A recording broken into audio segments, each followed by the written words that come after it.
Cyber crime की बहुत सारे केसेस के बारे में आपने सुना होगा कि हमारे पास एक फोन आता है, हमसे ओटीपी पूछते हैं, अगर हम उनको ओटीपी बता देते हैं तो हमारे अकाउंट से पैसे गायब हो जाते हैं। ये केस हम नॉर्मल केसेस हम सुनते हैं। एक लिंक पे क्लिक करते हैं तब भी हमारे अकाउंट से पैसे गायब हो जाते हैं। लेकिन जो केस मैं आपको बताने जा रहा हूं ये बिल्कुल नया है। इसके बारे में मैंने आज तक किसी मीडिया चैनल पे नहीं सुना। ये केस हुआ है मेरे दोस्त के साथ। एक एमएनसी में जॉब करता है, बढ़िया जॉब करता है।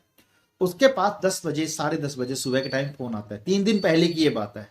जब फोन आता है तो सामने से एक पुलिस वाला बोलता है कि क्या आप, उन्होंने नाम लिया उसका, बोल रहे हैं। तो मेरा दोस्त बोलता है कि हाँ मैं बोल रहा हूँ। तो उसको बोलते हैं कि आपके नाम से एक पार्सल, वो मुंबई से फोन आया था, महाराष्ट्र पुलिस ने उनको फोन किया था। तो क्या कि आपके नाम से एक पार्सल है, वो पार्सल दुबई जा रहा है। जब आपके पार्सल को चेक किया गया तो उस पार्सल के अंदर 5 एटीएम, 5 पासपोर्ट और ड्रग्स हमें मिली हैं। तो हमने ये फोन किया आपको वेरीफाई करने के लिए कि क्या आप वही नाम के पर्सन हो जो, जिसका एटीएम, जिसका पासपोर्ट, जिसका मोबाइल नंबर यहाँ पे लिखा हुआ है। अब मेरे दोस्त ने जब इसके बारे में सुना तो वो हिल गया। उसके पास कोई जवाब नहीं था। मेरे दोस्त ने बताया कि मैं तो बिहार में रहता हूँ, मेरा कोई कनेक्शन नहीं है। वो बोले कि नहीं, ऐसा हो नहीं सकता। तो उन्होंने मेरे दोस्त का फोन ट्रेसिंग पे लगाया। जब उन्होंने चेक किया तो पता लगा मेरे दोस्त बिहार में ही है।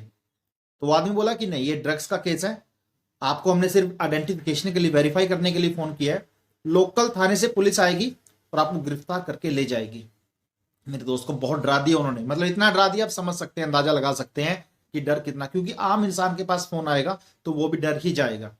तो मेरे दोस्त ने बहुत रिक्वेस्ट की कि सर मैं ऐसा नहीं करता, मैं तो, मेरे पापा एयरफोर्स में है, मैं ऐसा सोच भी नहीं सकता कि मैं ड्रग्स का काम करूंगा मैं।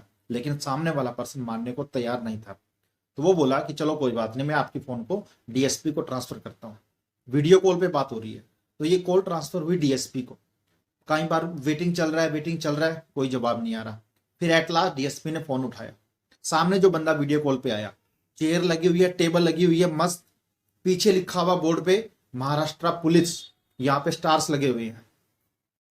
तो वो पुलिस वाला डीएसपी को बोलता है कि सर ये पर्सन है, इनके नाम का पार्सल है, उसमें ड्रग्स मिली है, हमें एटीएम मिले, हमें पासपोर्ट मिले हैं, तो बताइए क्या करना है। तो वो डीएसपी जो है ना, उस पर पुलिस वाले पे गुस्सा हो जाता है कि तुम ऐसे कैसे कर सकते हो, इसको क्या तुम वेरीफाई करने के लिए क्या तुम चाहते हो कि मैं इसको माफ कर दूं, इसको अभी लोकल थाने में फोन करो और इसको गिरफ्तार करवाओ। वो डीएसपी आगे से बोला और फोन काट दिया। अब मेरा दोस्त परेशान, क्या करे, क्योंकि आम इंसान के साथ ऐसा हो जाए तो वो सोचेगा ही कि क्या किया जाए। तो ऐसे उसको आधे पौने घंटे, 1 घंटे तक पूरा परेशान करके रखा। फिर दोबारा से फोन आया डीएसपी का। मेरा दोस्त बोला कि मैं इनोसेंट हूं, मेरे नाम से कोई पार्सल नहीं गया, मैं तो बिहार में रहता हूं, आप मुंबई में पार्सल की बात कर रहे हो, मुझे इसके बारे में कुछ नहीं पता। तो डीएसपी बोलता कि केस बहुत कॉम्प्लिकेटेड है, आपकी गिरफ्तारी होकर ही रहेगी, लेकिन मैं आपको एक नंबर देता हूं। उन्होंने दुबई भी बात करवाई। उन्होंने एक वकील का नाम लिया, एक वकील का नंबर मेरे दोस्त को दिया, कहता आप इससे बात करो। मेरे दोस्त ने वकील से बात की।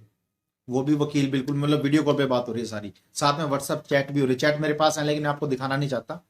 तो मेरे दोस्त ने वकील से बात की। वकील भी यही बोला कि नहीं सर, आपकी गिरफ्तारी होगी, हम लोकल थाने को, ये पुलिस वाले लोकल थाने वाले को इन्फॉर्म करेंगे और आपको गिरफ्तार कर लिया जाएगा। मतलब उसको पूरा डरा दिया। 2-2.5 घंटे तक उसको इसी चीज में उलझा के रखा। मतलब आप समझ भी नहीं सकते कि ये फेक कॉल है, क्योंकि सामने, जब आपके सामने ड्रेस में, यूनिफॉर्म में बंदे बैठे हैं तो आप कैसे मानोगे फेक कॉल नहीं है। तो पुलिस वाले, वो वकील बोला कि देखिए आप इनोसेंट हैं, आप बोल रहे हो लेकिन आपके नाम का पार्सल है, हम आपको इनोसेंट प्रूव नहीं कर सकते।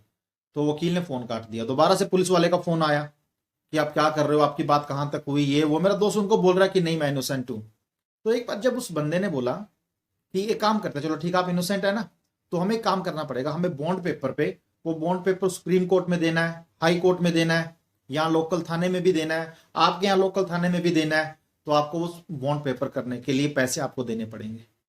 मतलब इतना सब होने के बाद मेरे दोस्त से उसकी फैमिली की फोटो भी मंगवाई, खुद की फोटो भी मंगवाई, इतना सारा ड्रामा ड्रामा। सच, एक पढ़ा लिखा इंसान, उसको उन्होंने इतना पागल बनाया। तो जब उसने, सामने वाले पुलिस वाले ने पैसे की बात की, तब मेरे दोस्त को समझ में आया कि अगर ये ड्रग्स केस होता तो सामने वाला पैसे की बात नहीं करता, ये सारी फेक कॉल है। तब मेरे दोस्त को समझ में आया कि जब ये बोल रहा है कि 5,000 रुपए, ऐसे 5,000 रुपए, कुल मिला के उसने 50,000 रुपए का बजट बना दिया। तब मेरे दोस्त को लगा कि ये फेक कॉल है। तब मेरे दोस्त को डांट लगाई अच्छे से और वो फोन काट के भाग गया। तो समझिए 2-2.5 घंटे मेरे दोस्त को पूरा परेशान करके रखा उन्होंने। ऐसे क्राइम के बारे में हमने कभी नहीं सुना, साइबर क्राइम के बारे में। ओटीपी से पैसे चले जाते हैं वो तो आम बात हो गई है। सोचिए सामने वाला पुलिस वाला बन के फोन कर रहा है, डीएसपी आ रहा है फोन पे, वकील भी फोन पे आ रहा है। अब समझिए क्या करेगा सामने वाला। एक आम इंसान 100 में से 90-99 लोग, मैं बोल दूंगा सीधा, उनको पैसे देने के लिए तैयार हो जाते हैं, क्योंकि जिस तरीके से उन्होंने बात को घुमाया, सामने वाले को प्रेजेंट किया, तो बात तो वही निकल के आएगी कि हाँ जी, और वो पैसे देने को तैयार हो जाता। लेकिन उसका दिमाग काम कर गया, क्योंकि हर किस जब किसी की कैरियर पे बात आती है ना कि मेरा कैरियर डूब जाएगा, तो बंदा कुछ भी करने को तैयार हो जाता है। और सोचिए वो तो मतलब एक पढ़ा लिखा लड़का है, उसके साथ ऐसा हुआ, आम आदमी को कॉल आ जाए। तो मेरा ये वीडियो बनाने का मकसद यही है कि आपके पास भी ऐसा कॉल आए तो थोड़ा संभल के रहना, क्योंकि आजकल दुनिया में इतने क्राइम बढ़ चुके हैं, लोगों के पास वैसे तो कोई काम नहीं है, ये ठगी से ही पैसे कमा रहे हैं। तो प्लीज अपना ध्यान रखना इस चीज के बारे में। Thank you.